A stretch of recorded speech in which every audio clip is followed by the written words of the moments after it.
think we're ready to start. And thank you very much for attending this event. We're the Citizen Science and Crowdsourcing Network of the University of Edinburgh, organising this afternoon of citizen science and crowdsourcing events together with the National Museum of Scotland. And we're delighted to have Professor Mary Bounds, the Vice Principal for Community Engagement, to chair the session with us and to introduce our speaker, Erinma Ochu. So thank you very much both for doing this for us, and I'll hand over now to Professor Bounds. Thank you. Okay, well, welcome everybody, and my first job, I think they know me enough at the museums that I've got a role to play, which is to tell you that there is no fire alarm expected. So if there is a fire alarm, please leave the building quietly, nicely, and there's 2 exits here and 2 exits at the top. So that's my only message about the room. But I think today is a great community event. All of the projects upstairs were a fantastic range of really interesting and exciting projects. So now we're going to move on to the talk for today. And I'm absolutely delighted that our speaker is Dr. Erinma Ochu. She is a Wellcome Trust Engagement Fellow at the University of Manchester in Biomedical Sciences. Now, Erinma is a neuroscientist by training, but she's had a really diverse career, worked in film, TV and in the cultural sector. And most crucially, she's led, coordinated and advised on several social change and citizen science initiatives, which I'm sure we're going to hear about today. She's on a lot of other groups. She's on the BBSRC Bioscience for Society panel and the advisory board for the Museum of Science and Industry in Salford. We've had excellent interactions with Erinma over the years as part of the Beacons for Public Engagement project. So I'm really looking forward to hearing about the innovative ways that she's getting the community to participate in and contribute to research. And the reason for that is so that our research is enriched and the communities become empowered to make the changes they want rather than the changes researchers and politicians think they might want. So I think there's a real importance with community engagement and that being a two-way process. And I think Erinma's a wonderful example of how to do that, knowing how to do that and achieve real results. So Erinma will now talk to us about citizen science for community engagement. Thank you so much for that introduction. I should say that my first task this morning was to take my niece and nephew to school from Perth to Edinburgh. So it's for me it's always a joy to come to Edinburgh because I've got family here and I get a chance to spend time with them as well as to meet all of you. And before I give my talk, it was just to say it was really fantastic to come along and see the kind of community that you're building here around citizen science in the museum. So I had a chance to try out some of the citizen science projects, and I was really excited to see that there were some non-science ones. There was one from the library, which I was quite excited about, and there was one that was happening in a church. So I was really excited to have a chance to try out some of the citizen science before I got to do my talk, and I changed my slides a bit as a result. So you've influenced me already. So I'm going to talk today about citizen science for community development, and perhaps to try and flip the idea of us contributing to research on its head. So I would think of myself first as a citizen, really, and a member of the public rather than a researcher. I'm more coming from a practice-based perspective, and I work with a lot of researchers. So I'm going to kind of take you on a bit of a whistle-stop tour of citizen science and the journey for me that I've gone from crowdsourcing science, which is kind of some of the stuff where you are getting the public to participate in research and using the internet often to do that, and the journey that for me took me to where I am now, where I've been working with farmers and patient groups, where we as professionals are supporting them to do some of the things that they'd like to achieve. So that's the kind of journey that we're going to go on to today. But before I kind of go into the talk, it'd be really great to have a sense of who's in the room. So who here knows about citizen science or has participated in some citizen science? Okay, almost everyone. So for those of you who haven't heard this term before, it's kind of a newish term, 1995 roughly. It was coined by there were different people that have kind of used this term initially. So Alan Irwin at Copenhagen Business School and Rick Bonin, I can't remember what it was unfortunately, but somewhere in America. And these two people had different perspectives on how they would define citizen science. But as I said, it's quite an old practice, but a new term. And so people like Charles Darwin and Florence Nightingale, I would probably call citizen scientists. So Charles Darwin was using, think about his theory of evolution, he was actually crowdsourcing some of his observations that helped him come up with his theory of evolution. And he was writing letters to people and getting people to write letters back to him. So that's a kind of early form of crowdsourcing. Florence Nightingale was noticing that many of the soldiers in particular wars were, more people were injured dying from their injuries than they were being killed by the war itself. And so she mapped this out and visualised that data, and that helped her to see that actually if there were a few things that they did in the field to help those soldiers, she could save more lives. So I would say that she's kind of an early example of someone who is trying to make a difference and doing that community perspective more so than Charles Darwin. There are some kind of projects out there if you're interested in looking at the literature. There's a big project from University of Oxford around constructing scientific communities. But I would say that it's very much about thinking mainly from the scientific perspective. So looking at people like Charles Darwin, and it's funded by the AHRC. So if you're interested in kind of early citizen science and the history of it, because this involves in historians, they often don't define citizen science, which I think is quite interesting. So that's worth having a look. And it is this thing that if you've got a smartphone, you can get involved in doing everything from spotting birds in your environment to looking at the stars and contributing to research projects that tell us a bit more about the world around us and help fill in some of the gaps that scientists themselves, it would take them too long to collect some of this data. So another project that I've heard about, I don't know if people here have heard about it, it's a biomedical one in which you can send off a sample either from your gut, your butt or your nose and get back your, look at your microbes in those oracles and then find out, it's a way to kind of map out the microbiome, and by doing that you can do it from home, you don't have to go and visit your doctor. You get back your results, I'm not quite sure what it tells you, I don't know if anyone here has tried it. No? Okay, so this is another way to kind of crowdsource and get samples, and this I think was set up as a startup social enterprise by some students. So that's another kind of crowdsourcing experiment. And then kind of one of the things about citizen science, from a scientific perspective, lots of scientists that I talk to who kind of don't like this say that they're worried about the fact that people haven't trained as scientists. You know, can volunteers do real research?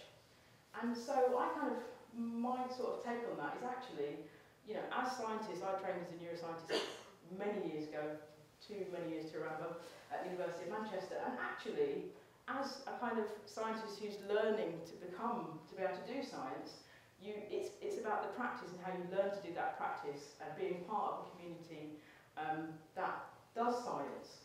And I would say that being at that amateur level when you're learning to do science is quite an interesting perspective, that sometimes when you lose touch with actually touching the experiments, maybe that kind of an expert is a little bit distant from how things work on the ground. So I would say to scientists, don't worry too much, and often the crowd who aren't trained as scientists worry more about the data that they're collecting and are more interested in learning from experts as to how to do it well and how to do it better. The other side to it is thinking about when you're an amateur and you don't know certain patterns, and this is kind of the beauty of citizen science, is that our brains are brilliant at spotting patterns. But if you're trained to look at specific things as a scientist, you might miss stuff. And so one of the benefits of having amateur eyes looking at your data is that often amateurs find new things. So on the Zooniverse project, new planets have been discovered by amateurs. On a number of other projects, amateurs have made these incredible discoveries. So I would think that that's kind of a bonus that people aren't overly trained. So kind of from a policy perspective, if you're interested in policy, these are kinds of the areas where it might be relevant in thinking about it. These are the kinds of things that come up when people talk about how this is relevant to policy. And the kinds of challenges that come up are all about kind of productivity, cost effectiveness, you know, how can we ensure the quality of the data, how can we keep people engaged, how do people make best use of that data? Do we collect lots of data and then it's kind of not, the results don't go back out there to people? And this is where I think it's important to think about public engagement and the purposes for which we're doing our citizen science experiments. So the kind of flip side of that, so another kind of guy who's looked at defining citizen science and defining it in terms of thinking about that community engagement perspective is Professor Mookie Hapley at University College London, and he runs the Extreme Citizen Science Group, and he's identified these different levels of engagement. He's not trying to say that, say, level 4, where you're doing collaborative science with a community that has a problem and you work with them to define that problem, to collect the data and analyse it. He's not saying that level 4 is better than level 1, it's just identifying that there are these different ways of doing it. So level 1, he's defining crowdsourcing as having citizens as sensors. One of the things that I think is quite interesting is if we think again from our own perspective as citizens, to forget about your day jobs, thinking about yourself as an ordinary human being, we're walking around the environment, we're using our noses, our eyes, our ears and our skin and everything else to sense the environment. So I think there's something really interesting about another way to think about citizens as sensors and how we sense our environment and how we respond and react and contribute to that environment. So I think there's some other ways to think about it than purely in kind of scientific sensing terms, and the sensing happens by some kind of technological thing. Actually, we ourselves are sensors, and we respond and react to things. So I kind of like to take a very mixed approach to defining citizen science, if I define it at all. And usually for me, it's about finding various practices and approaches that fit the context in which I'm working with, or creating the context in which good citizen science can happen. So there's this hashtag on the internet. If you're on Twitter and you look at hashtag citizen science, it's just ongoing, non-stop, lots of stuff on citizen science. And the very nature of citizen science is one of sharing. And so I also like to think about the possibilities of what if there were ways in which we were to involve the arts, so performing arts, games, and also this idea of people that are not so interested in collaborating with science, but pulling apart the practice of actually doing science, so kind of hacking science, so the open source movement and DIY biologists. So I think those kind of perspectives where it's not about coming up with a set of results or data, but there are other things going on, so people kind of innovating and learning things through doing. And for me, I like this idea of working at the edge, of taking it from Carolyn Kagan, who is a community psychologist, and she talks about that at the edge of things. So if you imagine a field, and you've got bushes on one side, and you've got grassland on the other, through the middle is that ecological edge. And usually as humans, we would walk along that edge and create a path and eradicate all of the species and grass and everything that would happen along that pathway. And so, but what she's saying is that this edge is where innovation happens. And for me, to work with people to kind of create our citizen science from scratch, it means that we have to work from the very beginning, at scratch, at this edge, where my professional expertise, as well as my amateur expertise, comes together with people that bring other experiences to the table, and that we kind of make that road in making our projects together. So it's very collaborative, but there's lots of tensions in drama and working at the edge. Often you might work with different disciplines, whether you work in social science or neuroscience, there's different languages. So for me, working in this space, it means that we are almost developing a new language every time we do a project. And I think the most basic and easier one is to speak in plain English. So hopefully if there's terms and stuff that I come up with and you're thinking, what the hell are you talking about, please pull me up on that. So working at the edge. The other thing to think about when you do work at the edge is that there's this balance between the social and the scientific value that come out of the projects that you work on. So if we remember back to thinking about the kind of policy relevance, all of the stuff that was sort of missed out around the community building, the awareness raising, for example, around the environment. There were some great projects this morning, some fantastic projects this morning outside, which were all about protecting the environment or exploring your environment. And I'd encourage you to have a look at them. And a few people talk about the idea that it's not just the end product, but the process which is important. So how do we engage people in coming together to make this project together? And that the process, is as important as the product, so that community building. And then in terms of thinking about maintaining the engagement, I think it's really important to get this balance of social versus scientific value right. So are there things that communities want that could negotiate with scientists who are thinking about doing this in a science experiment that needs to happen before a community can get involved? To give you a kind of simple example, when I worked on a project at Lancaster University, and I always smile when I think about this project because it was so funny, but we were working with a homeless organisation who support homeless people in Lancaster, and when I was kind of coordinating the project, and I was kind of forward thinking about all the challenges that would happen, but of course you talk about these things when you almost need it to happen for people to then think, okay, how do we change things? So the researchers, bushy-eyed, went in to chat to the homeless organisation and suddenly encountered all of these challenges in working in that organisation. So there were things like, actually, you work in the computing department, we need our computers fixed. Our databases are kind of not really in. Our website, we'd really like to design a logo. All of these needs came up, and what was fantastic is that researchers were really flexible and responsive, said, yeah, of course, we can do that. And so that was kind of, it's really lovely to see that at the start of the project. But it made me think as a kind of coordinator of these things, how do we enable, especially now when there's massive cuts to third sector, and the Tories are kind of ravaging everything, how do we work with organisations that are much smaller than us, that are doing really important, providing really important services? So, you know, if this project will take a community organisation off mission and they can no longer support homeless people, that might be a little bit crazy. So one of the things that we put in place on this project at Lancaster was to have someone in the third sector, independent from us, that would talk to organisations before they applied, for them to kind of think about how does this fit into your mission, and how do you want to think about the journey that you might go on, and the implications of that. And actually, doing that, some people said, we don't want to do the project, actually. It wouldn't make sense for us to do it. But then we'd also have a bit of business support that would help people towards the end of the project to think about how some of the things that came out of the project could then become a kind of new income stream. So I thought that was a really interesting way, and flexible, responsive way to manage that challenge. But I think it's really important now because the cuts are so severe.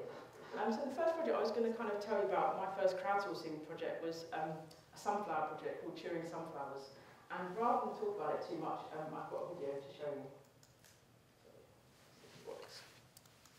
No, it didn't. Technology here. Let's see. Okay, let's do it from here. Hi, I'm Natalie Island, Manchester Science Festival Director, and this year we've got an exciting new project. You've heard of Van Gogh's sunflowers, but this project is Cheering Sunflowers. Spirals of seed heads in a sunflower, you find 34 or 55 of those.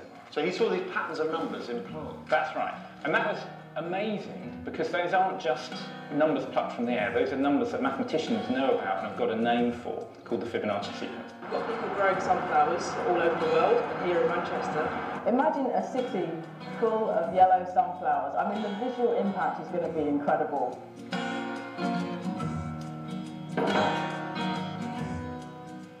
And that's it. Now you're ready to grow a cheering sunflower.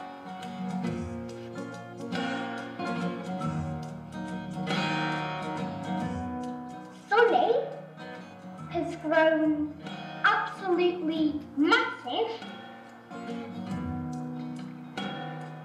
especially compared to all of the ones at school.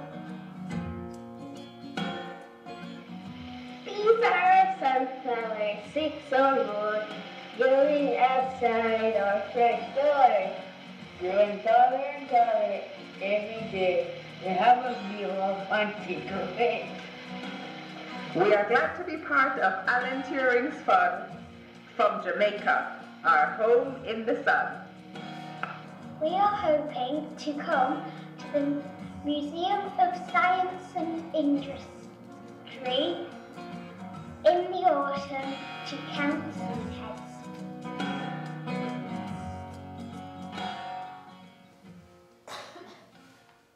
So this was kind of my, at the same time as doing the Lancaster job, part-time I was doing this freelance job at the Museum of Science and Industry. This was the kind of goal, was to crowdsource to look at number patterns in sunflowers, something that Alan Turing had done before. So we were, rather than coming up with something new, we were looking at replication. So could we replicate what Turing and others had found in the past?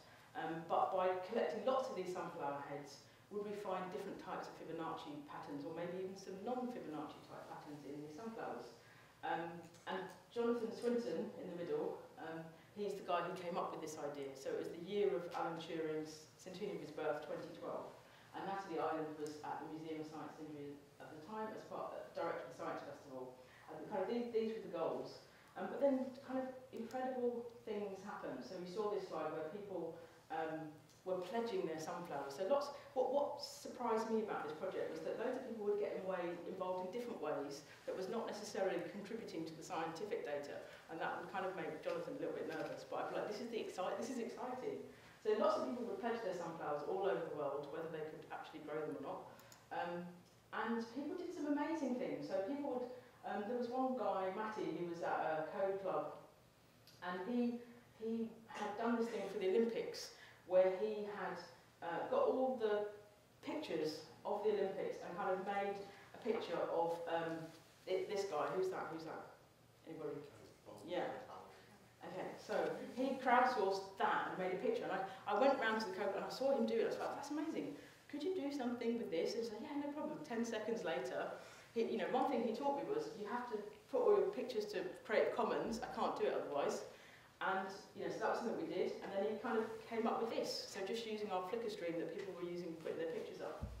So I'm learning as much from these people as they might learn from myself or Jonathan, the researcher. People would, someone knit us these Fibonacci toppers that you could take out into the garden and keep your drink warm. An artist, Subi here, she came along to the Museum of Science and Industry. She was doing something as part of the Manchester Day Parade, which 80,000 people see. And I think they had a theme around scientists that year. And so several people decided that they wanted to represent Turing at that parade, and somehow the baby, which is representing the baby computer, had this sunflower head on it. So all these kind of incredible creative things were happening.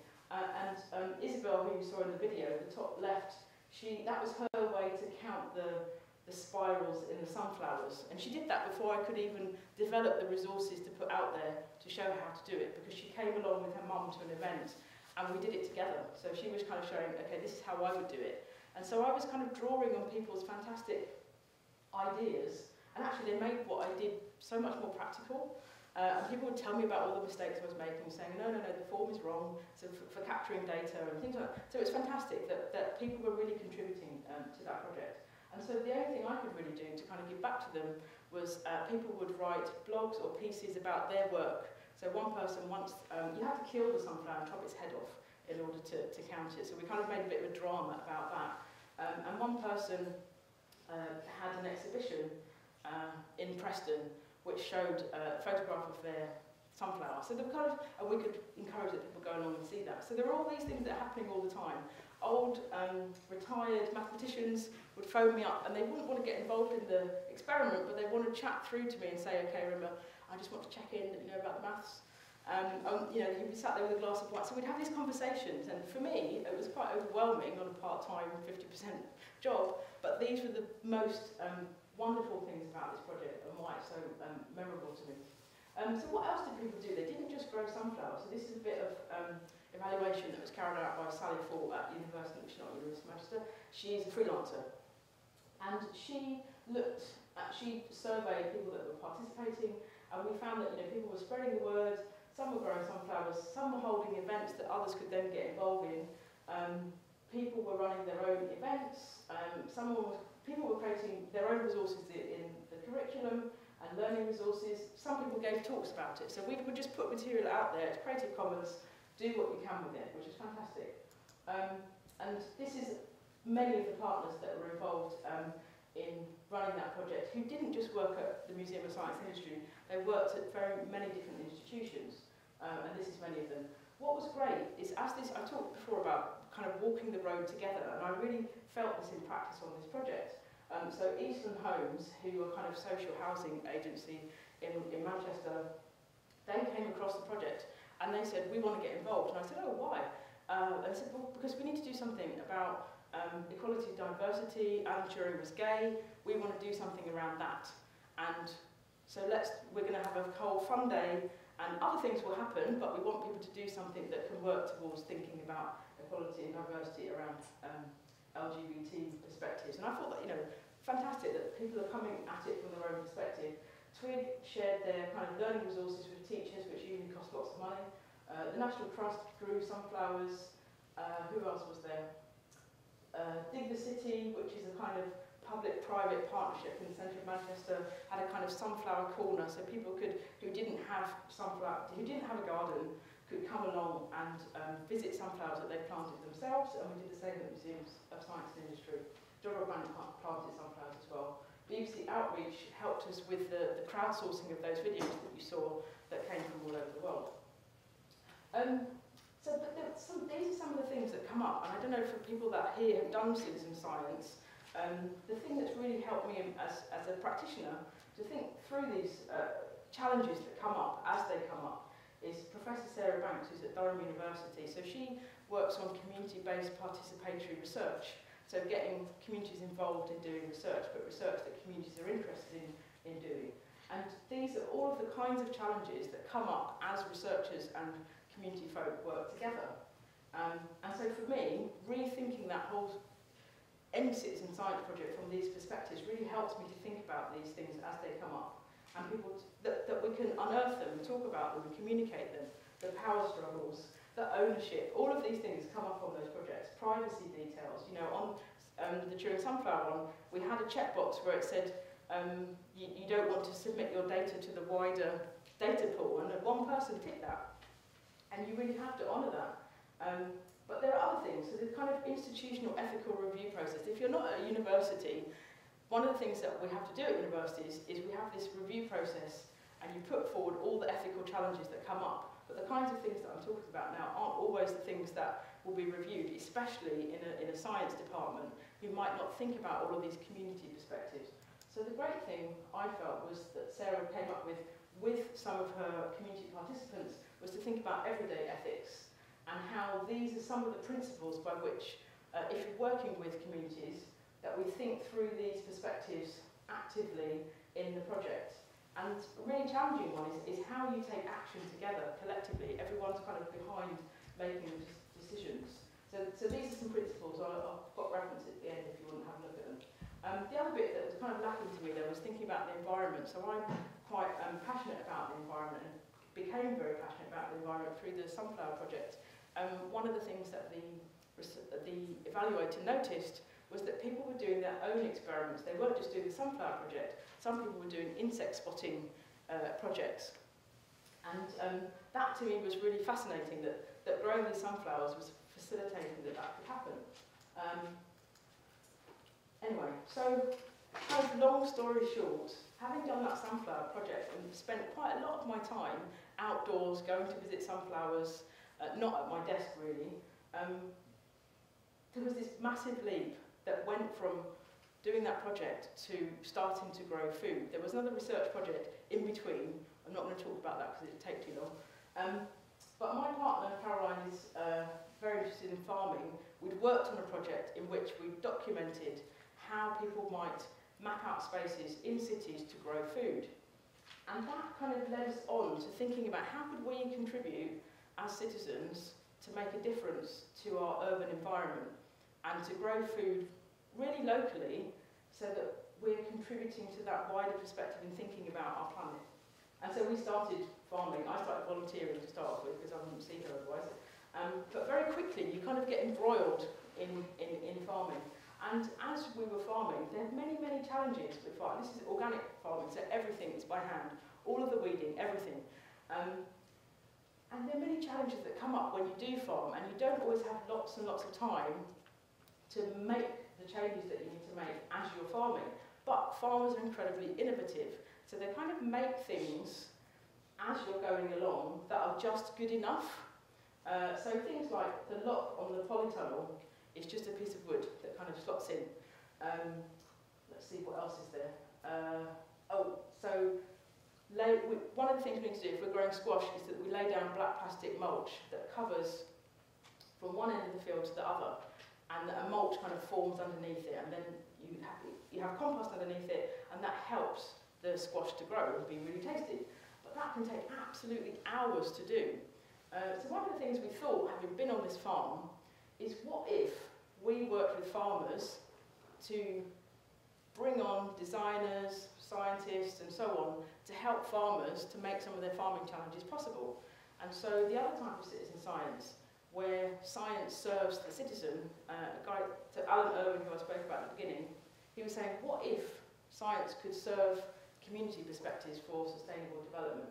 So we ran a hack day with lots of farmers, scientists, engineers, and instead of having this idea that the scientists come up with what the challenges are, we help people to articulate the challenges and involve people in making things that will enable us to make it easier to farm. And often it's things like efficiency savings around saving time and saving money, because I don't understand it, but we don't pay enough for the food that we eat. Farmers don't really make a living. They only just, if they're lucky, break even. And so what was really nice about having this process where we bring people together to help the farmers was that even though there was this thing of making a product that could then go into the field and do something, people found the process really useful, and just being able to look at how they're doing, what they're doing currently and what's not working and the kind of pain points in that, and then thinking about what those solutions might be. And sometimes those solutions are not about technology. So this is some of the stuff that we've grown, so lots of courgettes, lots of tomatoes, that's Caroline in the polytunnel. And I really like this. So Farm Hack in the States, we found there's something else out there doing it already. They use these design principles and think about this kind of holistic approach and the possibility that others can build on what you do, and it's all open source. So making it adaptable, you've got to be able to disassemble it, and you've got to be able to replicate it, and you've got to think about making it kind of more holistic. So it's more sustainable from the outset.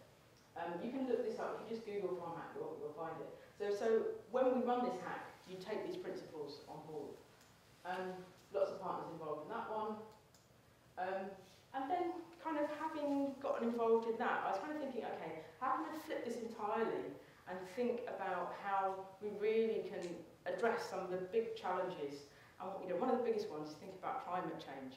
When you talk about climate change, no one tweets about it. So I was thinking there's got to be some way that we can make kind of fighting for our environment fun and accessible, so that everyone can get involved in kind of protecting the resources, the few resources that we have left. And so kind of thinking about Manchester as the first industrialised city, kind of we've produced these incredible pioneers, everything from Pankhurst to Turing, Manchester United, which some people might hate. But there's a revolution behind that, so the fans came up and produced FC United in revolt of what was happening at Manchester United, and that's a co-op. So Manchester is this incredible city of revolutions, and next year it's the year of European City of Science. We're designated as that. So I thought, actually, there's something about this element of performance and this possibility that we could perhaps learn from artists and craftspeople in making and transmitting ideas and practices through culture, not just thinking about how we communicate it as scientists.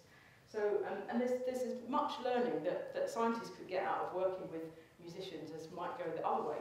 So we thought for the European City of Science, we're going to make a recycled robot orchestra, and that will enable us, hopefully, to think about and talk about all of the challenges around who owns it, so these kind of public robots, getting stuff out of the ground, the minerals that might make some of the technologies, to start having those kinds of conversations, but in ways that don't switch people off and put them to sleep. I'm working with Danielle George, who's an engineer at the University of Manchester. You might have seen it, but she did the Christmas lectures last year, and because I'm an innovator, I always work with someone who's done it, tried it before, and so this is her at the Christmas lectures.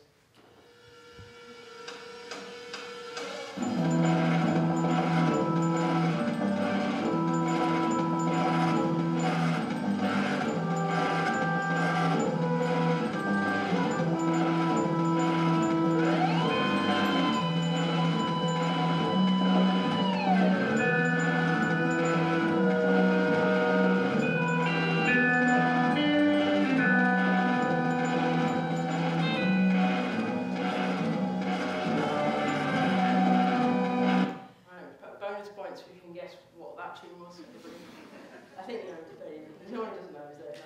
Thing is now, that's going to be stuck in your head for the rest of the day. So this is what we're doing for European City of Science. One of the things that we thought, I really wanted it to be a co-design project right from the beginning, so to try and get people involved. So as a practitioner, I'm very interested in how we create those spaces in which participation and inclusion can happen.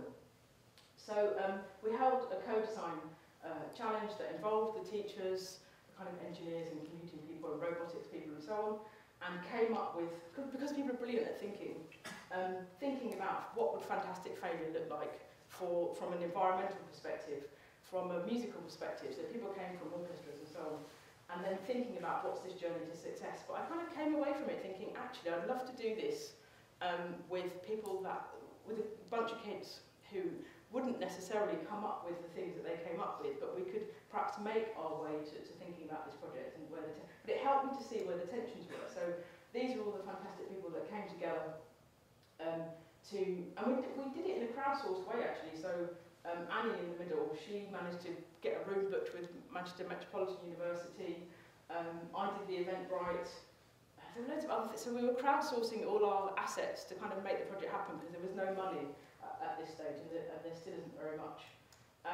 But just to touch on the future, and then we'll open up for questions. So the kind of future of citizen science. I've talked about some of the kind of challenges and tensions, mentioned about fostering an ecological edge. So this is Carolyn Kagan walking along the edge. And thinking about this social versus scientific value. And this will come up all the time in projects, but it's being aware of it.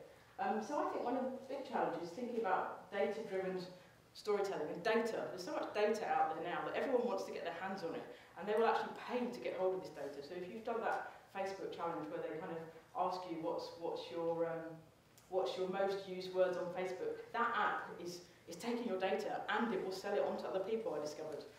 So beware things like that.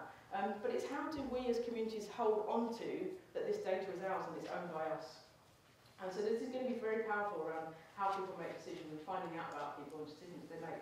But I'm very interested, so I started off as a neuroscientist, and then kind of being someone who just felt I really couldn't cut up animals for a living to find stuff out about science, got more interested in storytelling as a way to explore how people behave and how we act as human beings. Mary, your introduction of my biography, I need to nick that from you because it's so short, it's beautiful, and it's also long. But so the other thing to think about is kind of innovative ways to communicate. And so it's not just doing the citizen science experiments and here's the results, but actually, what are the stories that we might tell, or how might we visualise some of those results? So I make films, others do other things. So I think there's going to be different ways to communicate stuff. Then thinking about the commons and that the data sets that are being created, the practices and so on, that they're ours, and thinking about ownership in a different way.